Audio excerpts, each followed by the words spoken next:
کسی نے آ کر عرض کیا کہ فلاں صحابی کا انتقال کا وقت آ گیا ہے، یا رسول اللہ صلی اللہ علیہ وسلم آپ تشریف لائیں۔ اللہ کے حبیب صلی اللہ علیہ وسلم ان کے گھر تشریف لائے اور جب دیکھا داخل ہوئے تو ان کی آنکھیں کھلی کی کھلی رہ گئی، روح ان کے جسم سے پرواز کر چکی تھی۔ آقا کریم صلی اللہ علیہ وسلم نے اپنے مبارک ہاتھ سے ان کی آنکھوں کو بند کیا اور ارشاد فرمایا جب بندے کی روح جسم سے جدا ہوتی ہے تو وہ بلندی پڑ جاتی ہے تو جسم اسے دیکھتا ہے، روح کو جاتا ہوا دیکھتا ہے تو اس کی آنکھیں کھلی رہ جاتی ہے۔ لہٰذا جب تم اپنے میتوں کے پاس آؤ تو ان کی آنکھوں کو بند کر دو۔ تو ہمیں حکم فرمایا کہ میت کو جب ہم وہاں پر جب بھی گرم گرم ہے، جسم کا خون بھی اور دوڑنا بند ہوا ہے، دھڑکنیں ابھی سانسوں کی رکی ہے، اس وقت فوری سے ہمیں جو عمل کرنا ہے اس میں اول عمل یہ ہے کہ اس کی آنکھیں بند کر دے۔ اور اگر یہ موقع آپ کے پاس ہے کہ اس کے انتقال سے پہلے آپ اس کے پاس ٹھہرے ہیں تو سرحانے اگر کسی مرنے والے کے پاس کھڑے ہیں تو بالکل ہلکی آواز میں لا الہ الا اللہ، لا الہ الا اللہ، لا الہ الا اللہ محمد رسول اللہ ہلکے سے پڑھتے جائیں، زوردار آواز نہ ہو، زیادہ چیخ کرنا پڑے اور پڑھو کی رٹ نہ لگائیں، فورس نہ کریں پڑھنے کے لیے کہ وہ تکلیف میں ہے اور اس وقت اس پر فورس کرنا، جبر کرنا یہ اچھی بات نہیں ہے۔ وہ انکار اگر کر دے گا تو بڑی مصیبت ہو جائے گی، وہ کیا کیفیت میں ہے، کیا تکلیف میں ہے وہی جانتا ہے۔ لہٰذا ایسے وقت میں کلمہ پڑھو نہیں، اس طرح کی ہرگز گفتگو نہ کریں، اس کے ساتھ رحمت کا معاملہ کریں اور بہت نرمی کے ساتھ لا الہ الا اللہ محمد رسول اللہ پڑھتے رہیں۔ خود آپ پڑھیں، پڑھنے کے لیے نہ کہیں، جب آپ یہ کہیں گے تو انشاءاللہ تبارک و تعالیٰ اس کا اذان دینے کا، ذہن کا جواب دینے کی عادت رہے گی۔ اللہ اکبر وہ بھی کہے گا اللہ اکبر اللہ اکبر، تو معمول رہے گا، سننے کے ساتھ ہی پڑھتے رہنے کی عادت رہے گی۔ وہ عادت کی وجہ سے وہ انشاءاللہ تعالیٰ بہت آسانی سے پڑھے گا۔ اگر عادت نہیں بھی ہے تب بھی آپ کھڑے رہ کر پڑھیں گے، اللہ کی رحمت ہوئی تو انشاءاللہ تبارک و تعالیٰ اللہ رب العزت آسانی کر دے گا۔ اور دوسری چیز، کسی کا انتقال ہو جائے تو فوری سے پریشان ہو کر فون کرتے کہ انتقال ہو گیا گھر میں اب کیا کرنا، اتنا خوفزدہ پریشان اور اس طرح سے کرنے کی ضرورت نہیں ہے۔ ایک صاف چادر جو گھر میں رہتی اس کو بچھا دے یا اس کے اوپر لا کر میت کو رکھ دے اور صاف چادر انہیں اڑا دے، اور سب سے پہلا جو کام کرنا ہے آنکھیں بند کر دینا ہے اور ہاتھوں کو سیدھا کر دیں۔ تکلیف کی وجہ سے ہاتھ ایسے رہے یا ہاتھ ایسا رہا اور روح جذبہ ہو گئی تو ایسے ہی ہاتھ نہ رکھ دیں بلکہ اس کو سیدھا لے کر آ کر برابر کر دیں۔ دونوں ہاتھوں کو آپ نے برابر کر دینا ہے، دونوں پیر جو ایسے ہو جاتے ہیں ان کو اٹھانا ہے اور اٹھا کر دونوں انگوٹھوں کو باندھ دینا ہے تاکہ دونوں پیر سیدھے کھڑے رہیں۔ کوئی رسی سے، ڈوری سے، کسی چیز سے دونوں پیروں کو باندھ دینا ہے اور آنکھیں بند کرنے کے بعد ہٹا دینا نہیں ہے، پھر کھل جائے گی آنکھیں۔ آپ بولیں گے میں بند کرا تھا پھر کھل گئی، پتہ نہیں کیا ہے، ایسا نہیں، تھوڑی دیر تک رکھنا پڑے گا۔ آنکھ بند کر کے آپ کچھ دیر وہیں پر ہاتھوں کو رکھیں تاکہ وہ بند رہے، آپ اس کا پھر جائزہ لے کے کھل نہ جائے تاکہ آنکھ پھر کھل جائے گی، ویسا نہ ہونے دیں۔ اس چیز کا لحاظ رکھنے کے ساتھ ساتھ ایک اچھا سا پٹا ہوتا ہے، ڈوری ہوتی ہے یا کوئی ایسا کپڑا جس کو آپ پھر یہاں سر سے لے کر ادھر جبڑوں کو باندھ دیں گے تاکہ منہ کھلا ہوا نہ ہو، وہ کھلا رہ جاتا، ایسا نہ ہو، بلکہ آپ منہ کو ٹائٹ بند کر دیں تاکہ سر سے لے کے جب نیچے جبڑے سے تو یہ دونوں دانت جب لگ جائیں گے، ہونٹ مل جائیں، اتنا ٹائٹ آپ اس کو باندھ دیں۔ اس کے بعد جب خون ٹھنڈا پڑ جائے گا آپ کو کپڑا کھول دیں گے تب بھی وہ منہ کھلے گا نہیں، پھر ویسے ہی بند رہے گا۔ اس چیز کا بھی خاص طور پر خیال رکھنا۔ اور میت کے لیے گھبرا کر کے میت ہے کیسے جانا نہیں، ایسا نہیں، ہر ایک کو مرنا ہے، کوئی سامنے والا مر گیا تو اس کی لاش کے پاس نہیں جانا، یہ تو ہم کو کچھ ہو جائے گا، ایسا کچھ بھی نہیں ہوتا ہے، وہ سب اللہ کی طرف سے ہے۔ اور اللہ تبارک و تعالیٰ کے فرشتے ہوتے ہیں جو روح قبض کرتے ہیں، جنات اور شیاطین کا نہیں ہوتا ہے کہ آدمی ڈر جائے گھبرا جائے، اور اس کے پیٹ کے اوپر تھوڑی سی وزن چیز رکھتے ہیں، ہلکا سا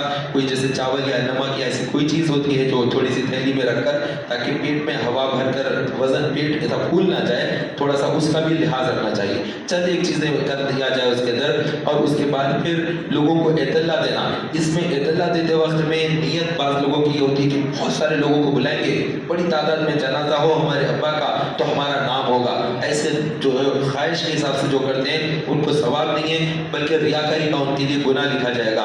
تو لوگوں کو اطلاع دینا، لوگوں تک بات پہنچانا یہ بالکل صحیح ہے تاکہ زیادہ سے زیادہ لوگ جمع ہو، لیکن اس کے اندر بھی اپنی بڑائی اور اپنا تکبر اس کے اندر رکھنا، غرور کا کوئی پہلو ڈھونڈنا یہ بالکل جائز نہیں ہے، اس سے منع کیا گیا ہے۔ اور پھر وقت مقرر کر دے رہے ہیں یا کس جگہ پر دفن کر رہے ہیں، وہ تمام چیزیں طے کرنے کے اندر گھبراہٹ کا شکار نہ ہو۔ ان سے کئی لوگوں سے مشورے نہیں، جو بالکل اہم ترین لوگ ہیں ان سے مشورے کر لیں اور اس کے بعد پھر طے کر لیں کہ یہ کرنا ہے۔ اور پھر جس کا انتقال ہوا ہے اس نے جو وصیت لکھی ہے اس وصیت کو روح عمل لانے کی کوشش کریں.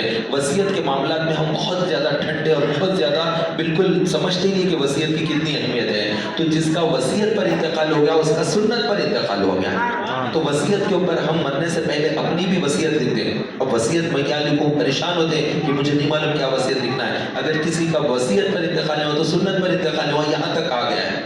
اور ایک بزرگ نے خواب دیکھا, اس کے اندر دیکھا کہ ایک عورت کا انتقال ہو گیا ہے. تو اس کو دیکھا کہ وہ خواب میں بات نہیں کر رہی ہے, خبر میں اس کے بازو کی خبر والی بات کر رہی ہے. تو پوچھا کہ تجھے کیا ہوگا, تو بات نہیں کر رہی ہے, وہ تو بات کر رہی ہے. تو کہا کہ اس نے مرنے سے پہلے وصیت لکھی, اس لیے قیامت تک اس کو بات چیت کرنے کا شرف دیا. اور میں چونکہ وصیت نہیں لکھی تو میں گونگی ہو گئی یہاں پر آ کر.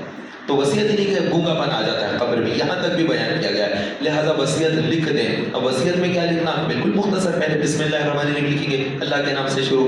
جیسا سلیمان علیہ السلام نے خط لکھا تو پہلے اللہ کا نام لکھا, وہی قرآن مجید میں بھی آ گیا بسم اللہ الرحمن الرحیم. تو سب سے پہلے بسم اللہ الرحمن الرحیم لکھ دیں. اس کے بعد پھر الحمدللہ میں سنی ہوں, عقیدہ اہل سنت و جماعت پر ہوں, میں مسلمان ہوں, میں حضرت سیدنا امام اعظم کا ماننے والا ہوں, یہ تمام چیزیں غوث اعظم کے سلسلے سے ہوں. یہ اپنی باتیں جو ہم ہیں, اپنا نام, اپنے باپ کا نام اور اپنا جو ہے شہر کا نام, مقام کا نام, یہ چیزیں لکھ دینا کہ میں فلاں فلاں ہوں. اور اپنے ہوش کے ساتھ یہ لکھتا ہوں کہ میرے انتقال کے بعد میرے نماز جنازہ فلاں پڑھے, جس سے ہم محبت کرتے ہیں, جو عالم ہے یا جو ہمارے مسجد کے امام صاحب ہے جن کے پیچھے ہم اکثر نماز پڑھتے ہیں. ایسا کسی کا بھی نام جن کا ہمارے ذہن میں ہو, ان کا نام لکھے کہ میری یہ خواہش ہے کہ میری نماز جنازہ فلاں پڑھے, اور مجھے اگر ممکن ہو تو فلاں قبرستان کے اندر جہاں پر جگہ کی مطلب آپ کے پاس اتنی گنجائش, پیمنٹ آپ کر سکتے ہیں, تو فلاں جگہ پر مجھے دفن کیا جائے. اور میرا جو بھی طریقہ ہوگا تمام اہل سنت و جماعت کے طریقے پر ہی مجھے تدفین عمل میں لائی جائے. میرا غسل کا معاملہ, نماز جنازہ کا معاملہ اور میت کو دفن کرنے کا میرا تمام چیزیں یہی ہو. اور میرا جو پیسہ ہے اس کو شریعت مطہرہ کے مطابق اس کو تقسیم کیا جائے. میری جو کچھ بھی میں وراثت میں چھوڑ رہا ہوں, میرا مال ہے, کچھ بھی نہیں ہے, جائیداد نہیں ہے, گھر بنگلہ یہ نہیں ہے, کپڑے تو ہے, کچھ چند کپڑے ہی چھوڑ دیے تھے, کچھ پیسے تھے پاکٹ میں ہوتے تھے, جو کچھ بھی تھا اس کو شریعت کے مطابق اولاد میں تقسیم کیا جائے. یہی چند باتیں رہتی جو لکھ دینا ہوتا ہے. یہ لکھ دیا تو وصیت کے اوپر عمل ہو جائے گا. اور اگر کسی نے وصیت لکھ دی میرے مرنے کے بعد میری پوری جائیداد سب کے سب یتیم خانے میں دے دو, اس کی وصیت کلعدم ہو جائے گی, نہیں مانی جائے گی. اللہ کے نبی علیہ السلام نے منع فرمایا ہے. 1/3 کا ہی اختیار رہتا, زندگی میں جتنا چاہے آپ مسکین کو, محتاج کو دے سکتے ہیں, لیکن وصیت میں لکھ دیے کہ میرے انتقال کے بعد میرا یہ جو گھر ہے, میری یہ جو جائیداد ہے, میرے اتنے ایکڑ زمین ہے, یہ جو ہے یتیم خانے کو دے دے, فلاں مدرسے کو دے دے, یا فلاں جامعہ کو دے دے, کسی تنظیم کو, ادارے کو دے دے, تو وہ بات نہیں مانی جائے گی. مرنے کے بعد اب جو آپ کو اجازت ہوتی ہے وصیت میں, جتنا مال آپ تقسیم کر رہے ہیں اس میں اونلی 1/3 کی اجازت دی اللہ کے نبی علیہ السلام نے.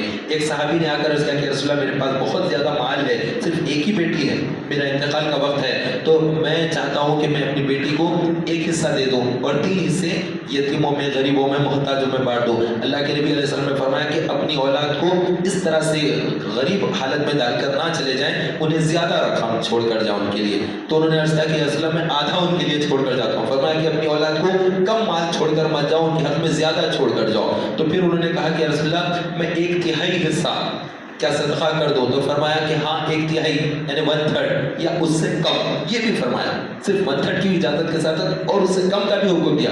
تو ہم 1/3 یعنی 35% سے زیادہ, کسی کو بھی 33% سے زیادہ صدقہ خیرات نہیں کر سکتے. اگر کسی نے وصیت کر بھی دی موت سے پہلے تب بھی اس کی بات نہیں مانی جائے گی, کیونکہ وہ تو مر چکا ہے, وہ تو انتقال کر چکا ہے. اب اس کی وصیت نہیں بلکہ مال کا جو مالک ہے وہ اللہ ہے, تو اللہ کی کتاب کے حساب سے ہی فیصلہ ہوگا.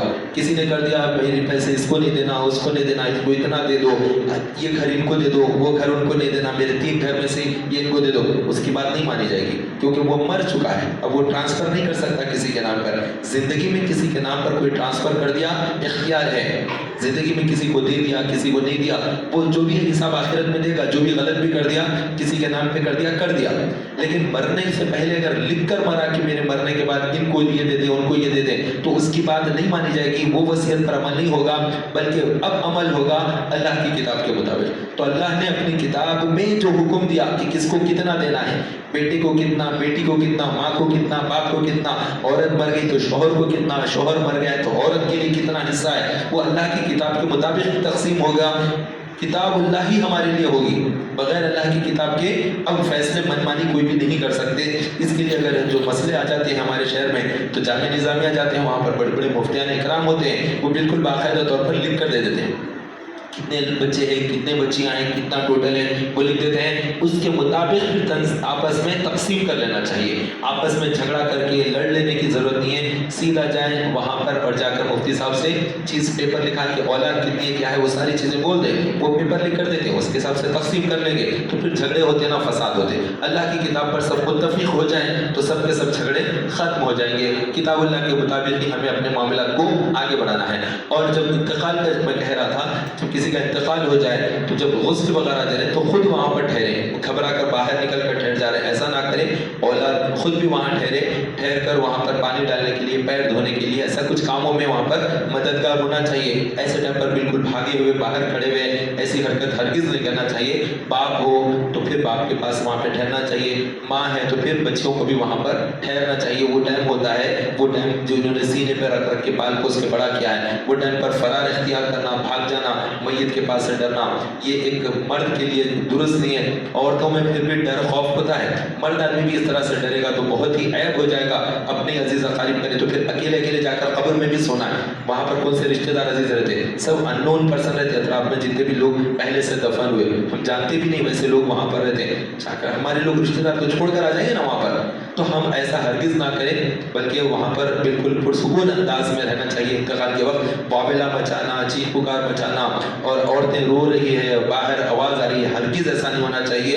عورتوں کی آواز کو کنٹرول کرنا چاہیے۔ میں رونے سے منع نہیں کیا، اللہ کے نبی علیہ السلام کے شہزادے حضرت سیدنا ابراہیم رضی اللہ تعالیٰ عنہ جب مثال فرما گئے تو نبی پاک صلی اللہ علیہ وسلم کی آنکھوں سے چشم جاری تھے، آنسو بہہ رہے تھے۔ اللہ کے حبیب صلی اللہ علیہ وسلم جب رو رہے ہیں، آنکھوں سے آنسو بہ رہے ہیں، تو صحابی نے عرض کیا کہ یا رسول اللہ آپ بھی روتے ہیں؟ تو اللہ کے نبی علیہ السلام نے فرمایا کہ یہ رحمت ہے، یعنی بچوں کے لیے، کسی کے رشتہ دار کے لیے رونا یہ رحمت ہے، اور اللہ نے منع نہیں کیا۔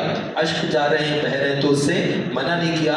یہ روتے وقت میں چیخنا اور پھر ان کی تعریفیں بیان کرتے ہوئے اس طرح سے جو الفاظ کہتے ہیں ان کے بارے میں، وہ تمام چیزوں سے منع کیا گیا ہے۔ ان چیزوں کا خاص طور پر ہمیں خیال رکھنا چاہیے۔ اور دوسری چیز، جب جنازے کو لے کر جا رہے ہیں تو 40 قدم ساتھ جانا چاہیے، تو 40 قدم جاتے ہیں تو 40 کبیرہ گناہوں کو اللہ تعالیٰ معاف فرما دیتا ہے۔ یہ بھی بہت بڑی ہمارے لیے رحمت کی بات ہے۔ اور اللہ کے حبیب صلی اللہ علیہ وسلم نے ارشاد فرمایا جو کسی کی نماز جنازہ پڑھتا ہے تو اسے احد پہاڑ کی جتنا، یہ قیرات کہتے ہیں، اتنا ثواب عطا ہوتا ہے، تو اتنا ثواب ہے۔ اور جو اس کے بعد نماز جنازہ کے بعد تدفین تک بھی شامل رہا، اس کو 2 قیرات کا اتنا ثواب ہوتا ہے۔ یعنی ایک احد بہت بڑا پہاڑ ہے، ایک بہت بڑا پہاڑ ہے مدینے میں، اس کا ثواب بولے تو تعجب ہوتا کہ اتنا بڑا ثواب کتنا ہوگا، تو ایسے شخص کے لیے۔ اور یہ ارشاد فرمایا جب کسی میت کی نماز جنازہ پڑھ چکو تو پھر اس کے لیے مغفرت کی دعا کرو۔ حالانکہ نماز جنازہ کیا ہے؟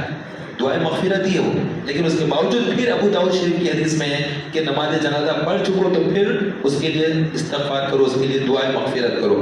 تو مرنے کے بعد جیسے نماز پڑھ کے بدعقیدہ لوگ لے کر چلے جاتے ہیں کہ نہیں اب کوئی دعا نہیں ہوگی، نماز ختم، دعا ہوگی، دعا کی ضرورت نہیں ہے، ایسا نہ کریں، بلکہ حدیثوں میں ہے اس کے بعد پھر دعا کرو، بلکہ تو دعا کرنا چاہیے اس کے بعد بھی۔